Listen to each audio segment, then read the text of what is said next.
सबसे परिचित लेकिन अक्सर अनदेखा किए जाने वाले पक्षियों में से एक गौरैया के सम्मान में आज का ये खास कार्यक्रम। जैसा कि आपको पता चल ही गया होगा कि आज हम उस छोटे से पक्षी की बात करेंगे जो एक विनम्र प्राणी है और लंबे समय से प्राकृतिक और सांस्कृतिक परिदृश्य का हिस्सा भी रहा है। लेकिन भारत और दुनिया भर में गौरैया पक्षी की संख्या में लगातार कमी आ रही है। दिल्ली में तो गौरैया इस कदर दुर्लभ हो गई है कि ढूंढने से भी यह पक्षी अब देखने को नहीं मिलता। इसलिए साल 2012 में दिल्ली सरकार ने इसे राज्य पक्षी घोषित कर दिया था। नमस्कार, विश्व गौरैया दिवस के अवसर पर हम आपके लिए लेकर आए हैं गौरैया के विलुप्त होने के कारण के साथ साथ उनको कैसे नया जीवन देने के लिए किन किन उपायों का पालन कर हम उस पर गौरैया को बचाने का प्रयास कर सकते हैं, आपके लिए विस्तृत जानकारी भी ले आए हैं। और हमारे साथ इस चर्चा में मेहमान भी जुड़ेंगे, लेकिन उससे पहले आप देखिए यह स्पेशल रिपोर्ट।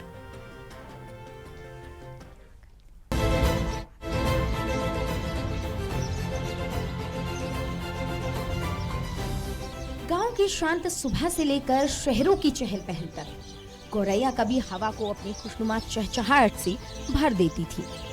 इन नन्हे पक्षियों के झुंड बिन बुलाए मेहमान होने के बावजूद स्वागत योग्य अविस्मरणीय यादें बनाते थे। लेकिन समय के साथ ये नन्हे दोस्त हमारी जिंदगी से गायब हो गए हैं। कभी बहुयातायात में पाई जाने वाली घरेलू गौरैया अब कई जगहों पर एक दुर्लभ दृश्य और रहस्य बनकर रह गई है। इन छोटे प्राणियों के प्रति जागरूकता बढ़ाने और उनकी रक्षा के लिए हर साल 20 मार्च को गौरैया दिवस मनाया जाता है। अब कई लोग सोच रहे होंगे कि इतने आम पक्षी को एक दिन समर्पित क्यों किया जाता है। इसका जवाब बेहद चिंताजनक है। दुनिया भर में गौरैया की आबादी घट रही है। आवास की कमी, प्रदूषण और जलवायु परिवर्तन इस कमी में योगदान करते हैं। इस उत्सव का उद्देश्य जागरूकता बढ़ाना और कार्रवाई को प्रेरित करना है। विश्व गौरैया दिवस की शुरुआत नेचर फॉरएवर नामक एक पक्षी संरक्षण संगठन ने 2010 में की थी। इसका उद्देश्य गौरैया की घटती आबादी के बारे में जागरूकता बढ़ाना था। यह आयोजन 50 से अधिक देशों में फैल चुका है। इसका लक्ष्य गौरैया की रक्षा करना और उनकी संख्या में कमी को रोकना है। 2012 में घरेलू गौरैया को दिल्ली का राज्य पक्षी बनाया गया। इसके बाद इस आयोजन ने वैश्विक ध्यान आकर्षित किया और हर जगह लोग गौरैया का जश्न मनाते और उन्हें बचाने के लिए काम करते हुए दिखाई देते हैं। गौरैया छोटा लेकिन महत्वपूर्ण पक्षी है जो पारिस्थितिक संतुलन बनाए रखने में अहम भूमिका निभाते हैं। वे विभिन्न कीटों और कीड़ों को खाकर कीड़ों की आबादी को नियंत्रित करने में भी मदद करते हैं। इसके अतिरिक्त गौरैया परागण और बीज प्रसार में प्रमुख भूमिका निभाती है। उनकी उपस्थिति जैव विविधता को बढ़ाती है, जिससे वे ग्रामीण और शहरी दोनों पारिस्थितिक तंत्रों के स्वास्थ्य के लिए बेहद अहम बन जाती है। भारत में गौरैया सिर्फ पक्षी नहीं है, बल्कि साझा इतिहास और संस्कृति का प्रतीक है। हिंदी में गौरैया, तमिल में कुर्वी और उर्दू में चिड़िया जैसे कई नामों से जानी जाने वाली गौरैया पीढ़ियों से दैनिक जीवन का हिस्सा रही है। वे अपने खुशनुमा गीतों से हवा को भर देती थी, खासकर गांव में, जिससे कई लोगों की यादें जुड़ी हुई हैं। उनकी महत्ता के बावजूद गौरैया तेजी से विलुप्त हो रही है। इस गिरावट के कई कारण हैं। शहरीकरण ने उनके प्राकृतिक घोंसले के स्थान भी छीन लिए हैं और साथ ही उनके भोजन को भी नुकसान पहुंचाने लगी है। शहरीकरण ने उनके प्राकृतिक घोंसले के स्थान को भी छीन लिया है। आधुनिक इमारतों में वो स्थान नहीं होता जहां गौरैया अपना घोंसला बना सके, जिससे उनके बच्चों को पालने की जगह कम से कम मिल सके। इसके अलावा कृषि में कीटनाशकों के इस्तेमाल से कीटों की संख्या में कमी आई है, जिससे गौरैया के भोजन की आपूर्ति पर बड़ा असर पड़ा है। इन चुनौतियों के बीच गौरैया की रक्षा करने के लिए, उन्हें हमारे जीवन में वापस लाने के लिए कई प्रेरणादायक प्रयास किए जा रहे हैं। गौरैया सिर्फ पारिस्थितिक तंत्र के लिए नहीं, बल्कि सांस्कृतिक प्रतीक भी है। ये साहित्य, लोक कथाओं और यहाँ तक कि धार्मिक ग्रंथों में भी दिखाई देती हैं। वे विभिन्न संस्कृतियों की सादगी और स्वतंत्रता के साथ सामुदायिक भावना जैसे विभिन्न गुणों का भी प्रतीक है। स्थानीय स्तर पर आमतौर पर गौरैया दिवस के अवसर पर कार्यक्रम आयोजित किए जाते हैं। स्कूलों में चित्रकला प्रतियोगिताएं आयोजित की जाती हैं, जबकि समुदाय पक्षी दर्शन कार्यक्रम आयोजित करते हैं। विश्व गौरैया दिवस 20 मार्च को दुनिया भर में मनाने का उद्देश्य गौरैया पक्षी की विलुप्त होती प्रजाति को बचाना है। पेड़ों की अंधाधुंध होती कटाई, आधुनिक शहरीकरण और लगातार बढ़ रहे प्रदूषण से गौरैया पक्षी विलुप्त होने की कगार पर पहुंच चुकी है। इस दिवस की थीम पिछले कुछ सालों से एक ही रही है, आई लव स्पैरोज। यह थीम इस दुनिया को पक्षियों, जानवरों और मनुष्यों के लिए एक बेहतर जगह बनाने के सपने और उनके संरक्षण से प्रेरित है। एक वक्त था जब गौरैया की ची ची की आवाज से ही लोगों की नींद खुलती थी, लेकिन अब ऐसा नहीं होता।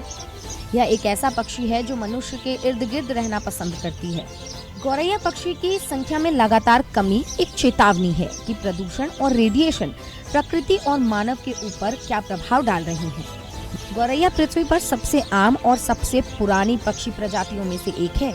ये छोटे, मनमोहक और शांति देने वाले पक्षी सदियों से हमारे जीवन का हिस्सा रहे हैं और प्रकृति में संतुलन बनाए रखने के लिए बेहद महत्वपूर्ण भूमिका निभाते हैं। इस दिन हम उनकी सुंदरता और उपयोगिता की सराहना के लिए कुछ समय निकाल सकते हैं और सीख कर हम इनकी सुरक्षा में कैसे मदद कर सकते हैं, इसके लिए लोगों को जागरूक भी कर सकते हैं। भारत और दुनिया में गौरैया पक्षी की लगातार संख्या कम हो रही है।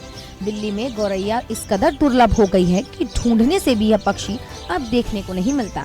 इसलिए 2012 में दिल्ली सरकार ने इस पक्षी को राज्य पक्षी घोषित कर दिया था। गौरैया की लुप्त होती प्रजाति और कम होती आबादी बेहद चिंता का विषय है। दुनिया भर की संस्कृतियों में गौरैया सादगी, खुशी और सुरक्षा का प्रतीक है। यह उनकी पारिस्थितिक भूमिका के अलावा हमारी साझा मानव संस्कृति और लोक कथाओं में भी एक महत्व को दर्शाता है। घरों को अपनी चींची से चहकाने वाली गौरैया अब दिखाई नहीं देती। इस छोटे आकार वाले खूबसूरत और शांतिपूर्ण पक्षी का कभी इंसान के घरों में बसेरा हुआ करता था और बच्चे बचपन से ही इसे देखते हुए बड़े हुआ करते थे। लेकिन अब स्थिति बदल गई है। गौरैया के अस्तित्व पर छाए संकट के बादल ने इसकी काफी कमी कर दी है। कहीं कहीं तो अब गौरैया बिल्कुल दिखाई नहीं देती। सिर्फ भारत में ही नहीं बल्कि ब्रिटेन, इटली, फ्रांस, जर्मनी और चेक गणराज्य जैसे देशों में इनकी संख्या जहां तेजी से गिर रही है, तो नीदरलैंड्स में भी इन्हें दुर्लभ प्रजाति के वर्ग में रखा गया है। पक्षियों की घटती संख्या को एक बार फिर से बढ़ाने के लिए पक्षी वैज्ञानिकों के अनुसार गौरैया और साथ ही कई पक्षियों को फिर से बुलाने के लिए लोगों को अपने घरों में कुछ ऐसे स्थान उपलब्ध कराने चाहिए जहां वे आसानी से अपना घोंसला बना सके, उनके अंडे और बच्चे हमलावरों से बचे रहें। हर साल 20 मार्च को विश्व गौरैया दिवस मनाया जाता है और विश्व गौरैया दिवस मनाकर हम उस नन्हे पक्षी को श्रद्धांजलि देते हैं जो हमारी दुनिया में बहुत बड़ा योगदान देता है। आइए इस दिन को याद दिलाएं कि हर प्राणी की अपनी एक भूमिका होती है, वह हमारे ध्यान और देखभाल का हकदार है। गौरैया भाई, तो इस रिपोर्ट के जरिए हमने आपको बताने की कोशिश की कि कैसे गौरैया धीरे धीरे विलुप्त होती जा रही है, उनके संरक्षण के कारण क्या है और किस तरीके से वापस उन्हें जीवन में लाया जा सकता है और उन्हें नया जीवन दिया जा सकता है। इसी के साथ इस चर्चा में कि कैसे संरक्षण कर सकते हैं और कैसे उन्हें नया जीवन प्रदान कर सकते हैं, इस पर चर्चा के लिए हमारे साथ मेहमान भी मौजूद है। लेकिन उससे पहले आपको बता देते हैं कि गौरैया के विलुप्ति के कारण क्या है। देखिए, विश्व की सबसे पुरानी प्रजाति है जिस पर अब खतरा मंडरा रहा है और विलुप्ति के कारण कागार पर है गौरैया, क्योंकि गौरैया अब धीरे धीरे विलुप्त हो चुकी है। वही विश्व की सबसे पुरानी प्रजाति है गौरैया की। जी हाँ, और साथ ही आपको बता दें गौरैया की संख्या में लगातार कमी आ रही है, जो बेहद ही चिंता का विषय है। पेड़ों की अंधाधुंध कटाई हो रही है, जिसके कारण ये मतलब सबसे बड़ा कारण माना जा रहा है विलुप्ति का। वहीं आधुनिक शहरीकरण और बढ़ते प्रदूषण को भी एक कारण माना जा रहा है जिससे गौरैया विलुप्त हो रही है। वहीं बढ़ती आबादी के कारण पक्षियों के घोंसले जहां बना करते थे उसकी जगह अब नहीं बची है। वहीं गौरैया की घटती संख्या को लेकर अब कदम उठाने की जरूरत है और न केवल गौरैया बल्कि बुलबुल, मैना पर भी अब खतरा मंडराता हुआ नजर आ रहा है। तो आपको बता दें कि किस तरीके से गौरैया के विलुप्ति का जो कारण है, हमने इसे खोजने की कोशिश की और आज हमारे साथ जो मेहमान उपस्थित हैं वो भी इसमें हमें मदद करेंगे कि किस तरीके से हम गौरैया के संरक्षण और गौरैया को नया जीवन प्रदान कर सकते हैं। क्योंकि आमतौर पर हम जब सुबह उठते थे तो गौरैया की चहचहाहट हमारे कानों में पड़ती थी, हमारी नींद खुलती थी और एक सकारात्मक ऊर्जा के साथ जब हमारी नींद खुलती थी तो उससे हमारा दिन काफी बेहतर होता था। लेकिन अब गौरैया क्योंकि विलुप्ति के कगार पर है, ऐसे में गौरैया ढूंढने पर भी नहीं मिलती है। वहीं इसे देखते हुए 2012 में दिल्ली में इसे राज्य पक्षी घोषित कर दिया गया। लेकिन हालात तो ये है कि गौरैया अब ढूंढने पर भी नहीं मिलती है।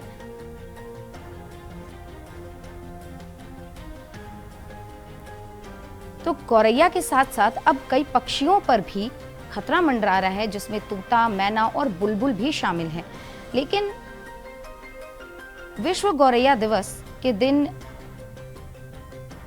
गौरैया के संरक्षण और उन्हें जीवन यानी कि दोबारा से उन्हें जीवन देने के लिए हमें क्या क्या करना होगा, किस तरीके से करना होगा, इस पर हम विस्तार से आज चर्चा करेंगे। लेकिन इस बात में कोई दो राय नहीं है कि अब गौरैया जो है वो विलुप्ति के कगार पर है। और चर्चा में हमारे मेहमान हमारे साथ जुड़ गए हैं और इसी के साथ हम आपको बता दें कि गौरैया के विलुप्ति के कारण, जैसा कि हम आपको लगातार बता रहे हैं, हमारे साथ मेहमान डॉक्टर अभिषेक अहलावत उपस्थित हैं, जानकार हैं। बहुत बहुत स्वागत है डॉक्टर आपका हमारे इंडिया वॉइस पर। और हमारे साथ जगदीश बावला उपस्थित है जो कि पर्यावरणविद है। तो आप सभी का बहुत स्वागत है इंडिया वॉइस पर, क्योंकि आज विश्व गौरैया दिवस है और यहाँ बेहद जरूरी हो जाता है ये जानना। तो सबसे पहले मैं आपके पास आना चाहूंगी, जो हमारे पर्यावरणविद हैं जगदीश जी, आपके पास, कि 20 मार्च को गौरैया दिवस क्यों मनाया जाता है? क्योंकि और भी तमाम पक्षियां हैं, तोता है, मैना है, बुलबुल है, लेकिन गौरैया दिवस ही क्यों? ऐसा है देश में क्या पूरे विश्व में वो दिवस जाते हैं कि जब उनका ये नहीं आ रही है या तो इस तरह से गौरैया, जैसे आपने बताया कि एक होता था कि गौरैया जैसी चीजें, जैसे हमारे बीच में कुत्ता है, जानवर है, उसके अलावा जो गाय है, सब हमारे सहचर हुआ करते थे। नित्य प्रति की जो दिनचर्या हमारी होती थी दिन भर की, उसमें गाय का रोल, बकरी का रोल, उसके अलावा कुत्ते का रोल, इसी तरह से गौरैया को जो सुबह उठते ही उसकी जो चहचहाहट थी वो एक तरह से हमारे अंदर सकारात्मक ऊर्जा पैदा करने का कार्य करती थी। और वो जो मिठास होती थी वो हमारे जितनी भी नेगेटिविटी हमारे दिमाग में होती थी उन सबको दूर करने का कार्य करती थी। लेकिन आज का ये समय ऐसा आ गया है कि जैसे आपने खुद बताया, उस जमाने में माताएं घर में गेहूं साफ करती थी, चावल साफ करती थी और उसके जो बचे हुए कण होते थे वो उठा के एक कोने में डाल देती थी और थोड़ी देर में ही गौरैया जैसे पक्षी और भी पक्षी होते थे और आते थे, उनको चुप करके चले जाते थे। और उनका जो वहां पर चहचहाहट उनके होती थी, वो चहचहाहट अपने आप में एक विटामिन का काम करती थी कि वो जो मधुर ध्वनि हमारे दिमाग में जाती थी उसकी वजह से हमारे दिमाग के अंदर जितनी नेगेटिविटी होती थी वो हट करके और तो सकारात्मक तरह की सोचने लगते थे। कहीं भी आप जाइए, गाँव आप अपने जंगलों में चले जाओ, आप जंगलों में जाके दूर दूर तक जाओ, आपको मिलेगी नहीं। बहुत सारे जानवर ऐसे मिलेंगे जिनकी आवाज जो है आपको डराती है, लेकिन गौरैया एक ऐसा पक्षी है जिसकी आवाज सुन करके ऐसा लगता था कि कोई हमसे प्यार से बात कर रहा है, तो प्यार से हमारे से मिलना चाहता है, प्यार से हमारे वो करता है। तो कहने का तात्पर्य है कि जो गौरैया दिवस अभी जैसे आपने बताया कि दिल्ली में भी 2012 में गौरैया दिवस मनाने के लिए उसको गौरैया को अपना जो है राज्य पक्षी बनाया, लेकिन उसके बावजूद उसके बाद से गौरैया वहाँ बिल्कुल भी नजर नहीं आती।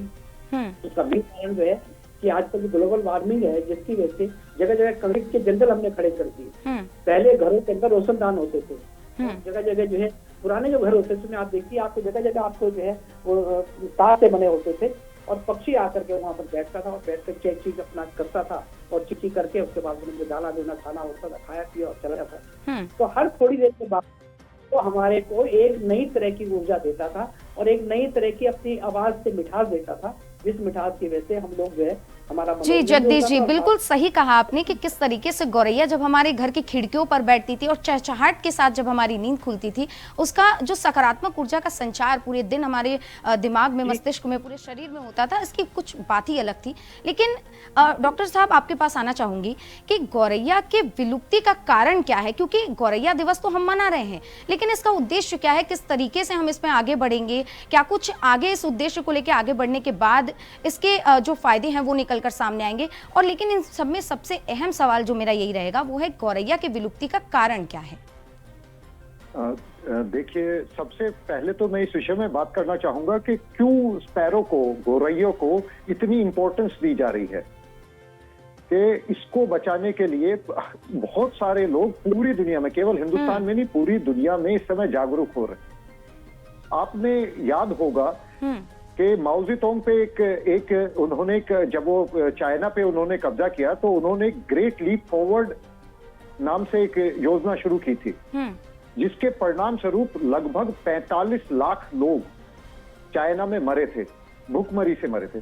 उसके पीछे कारण क्या था? उसके पीछे सबसे मुख्य कारण ये था कि उन्होंने 4 ऐसी एनिमल स्पीशीज चुनी थी जिनको लगता था कि वो पर्यावरण के लिए खराब है। बिना किसी जानकारी के लिए उन्होंने उसमें स्पैरो का, गौरैया का नाम डाल दिया। विद इन 2 इयर्स इस स्पैरो को वहां से किलिंग करी गई चाइना में और लगभग उन्हें खत्म कर दिया गया।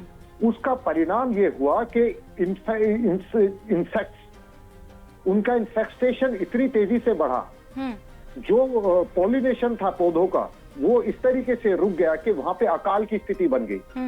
राइस प्रोडक्शन आप इमेजिन नहीं कर सकते, 60-70% तक चाइना का गिर गया 2 साल के अंदर, और 45 लाख से ज्यादा लोग वहां पे मरे।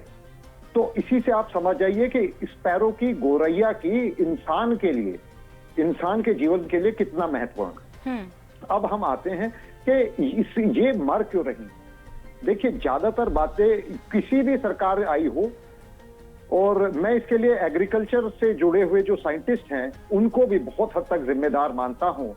ये जो ग्रीन रेवोल्यूशन हम लेके आए, उससे ये सही है कि हमने अनाज का उत्पादन बढ़ा लिया, भुखमरी को कम करने में हम कामयाब हुए, परंतु हमने स्पैरो जैसे जो इंसान के और पशु पक्षियों के और एक तरीके से आप देखिए पौधों के पॉलिनेशन, उसमें बहुत ही महत्वपूर्ण जो अपना एक भाग निभाती थी, वो नहीं निभा पा रहे।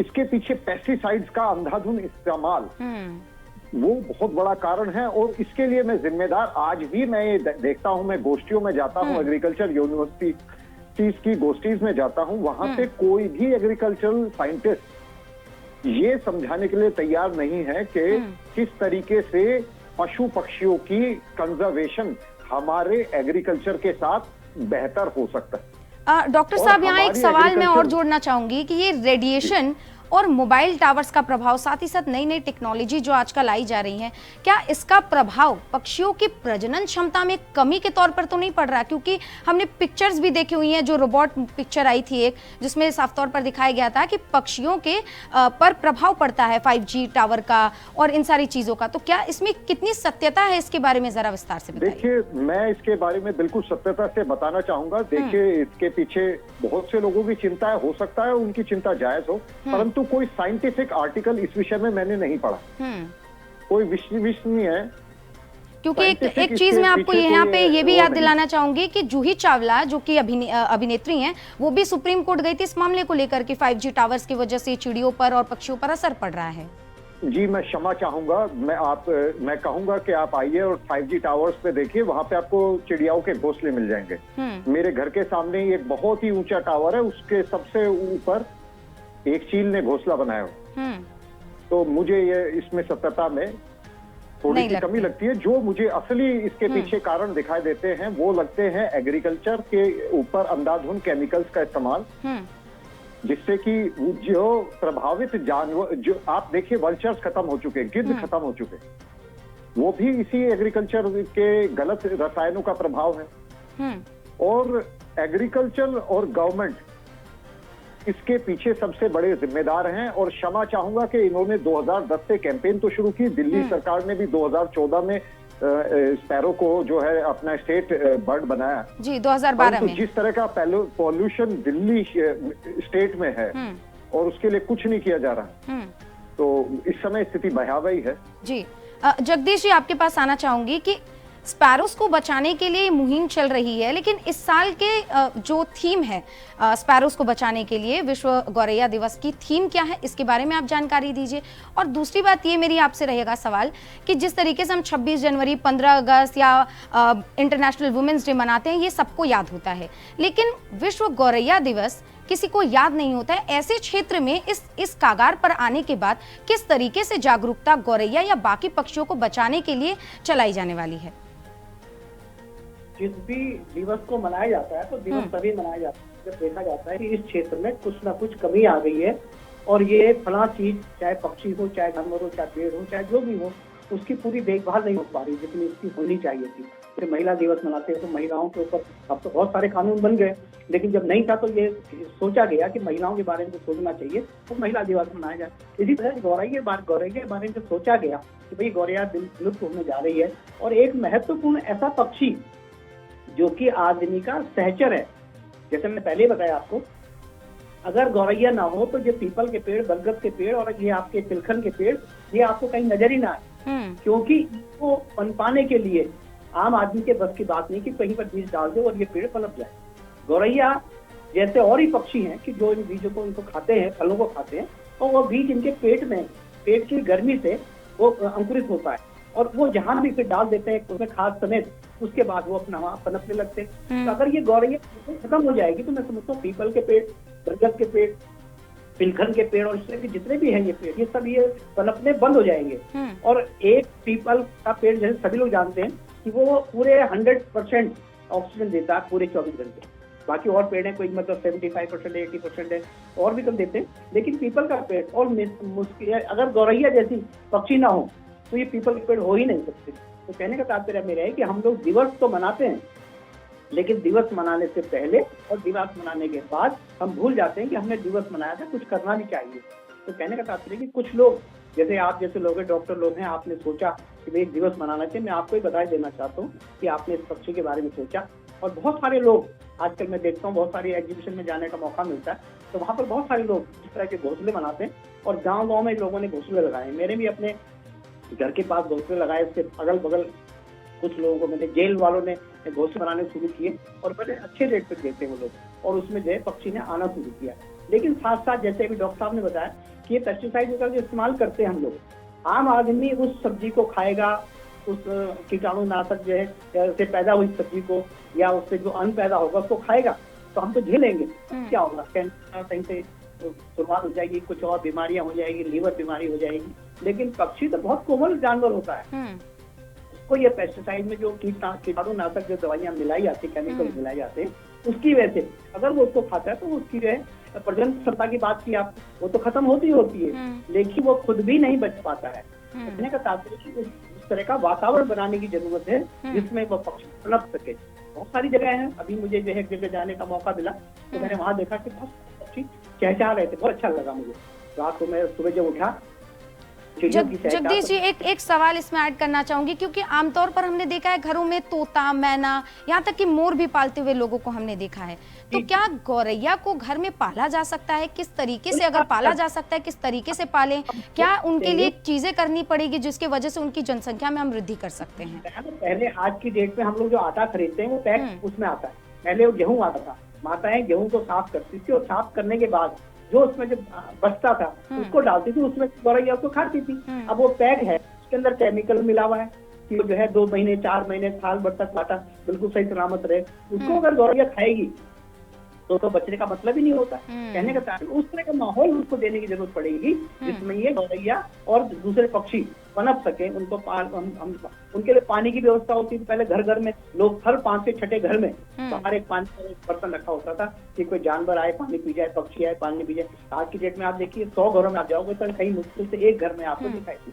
तो कहने का मतलब ये है कि ये दिवस एक दिन न मना करके मैं समझता हूँ कि इसको हर महीने में एक दिन मनाया जाना चाहिए, कि बार बार लोगों को याद दिलाइए कि बच्चा ये पक्षी ऐसा है, इसके बगैर हमारा जीवन अस्तित्व खत्म हो जाएगा। जैसा कि आपने बताया, इसी के साथ एक चीज ऐड कर दूंगी। अभिषेक जी, आपसे मेरा ये सवाल रहने वाला है कि जैसे कि आपने बताया कि रेडिएशन का कोई असर नहीं पड़ता है, लेकिन हर एक चीज का अपना एक नुकसान और एक फायदा दोनों होता है। जिस तरीके से हमने गौरैया के होने पर और पक्षियों के होने पर फायदे की बात की, क्या कोई नुकसान भी है इससे हमारे जीवन पर? क्योंकि बहुत बार होता है ब्लड फ्लू हो जाता है, बर्ड फ्लू की वजह से कई सारी बीमारियां होती हैं। हमने कोरोना को सुना था कि चमगादड़ की वजह से ये फैला है। इसमें क्या कुछ सच्चाई और किस तरीके से इसे हम देख सकते हैं? देखिए, जितनी भी बीमारियां हैं, बर्ड फ्लू आप उठा लीजिए, कोरोना उठा लीजिए, ये प्रकृति ने नहीं पैदा की। ये सब बीमारियां इंसानों के द्वारा जनित हैं। हमने लैब्स में बनाई हैं, ये हमारे द्वारा बनाई गई हैं। अब जहां तक बात है गौरैया के लिए, मैं आपका चैनल को और आपको साधुवाद दूंगा कि आपने इतना अच्छा इसके ऊपर कार्यक्रम किया। आपके थ्रू मैं एक गुजारिश करना चाहूंगा कि सभी लोग, अब गर्मियां शुरू हो रही हैं, सभी लोग कम से कम एक बड़ा बर्तन, एक मिट्टी का बड़ा बर्तन आपको मिल जाएगा, वो अपने आंगन में या जहां भी आपको सूटेड लगे कि ये चिड़ियाओं के आने की जगह है, वहां पे रखें। ऐसे पौधे उगाएं जो जिसमें पत्ते बहुत छांवदार, वहां पे वो अपने घोंसले बना सकते हैं।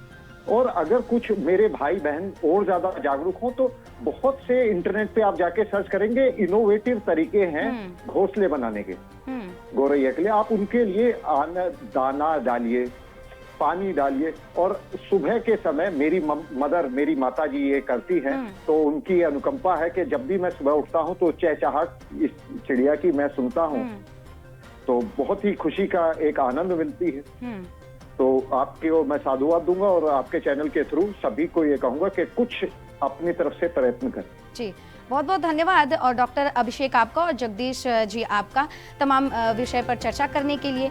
क्योंकि आज विश्व गौरैया दिवस के अवसर पर हम आपको ये याद दिलाने की कोशिश कर रहे हैं कि हमारे घरों में छोटे पंखों वाले मित्र को बचाने के लिए हमें भी प्रयास करना चाहिए, चाहे वह ज्यादा हरियाली लगाना हो या कीटनाशकों के उपयोग में कमी लाना हो या फिर सुरक्षित घोंसला बनाना हो। ऐसे छोटे प्रयास करके हम जो कदम उठाएंगे ये बेहद मायने रखते हैं और विश्व गौरैया दिवस मनाकर हम इन छोटे पक्षियों को हमारे जीवन में वापस ला सकते हैं। साथ ही प्रकृति और मानवता के बीच सामंजस्य को बनाए भी रख सकते हैं। तो आइए हम सब मिलकर प्रकृति के नन्हे दूत गौरैया की सराहना करें, जो हमारे जीवन में अहम योगदान निभाते हैं। इसी के साथ इस कार्यक्रम में बस इतना ही। आप बने रहिए इंडिया वॉइस के साथ। नमस्कार।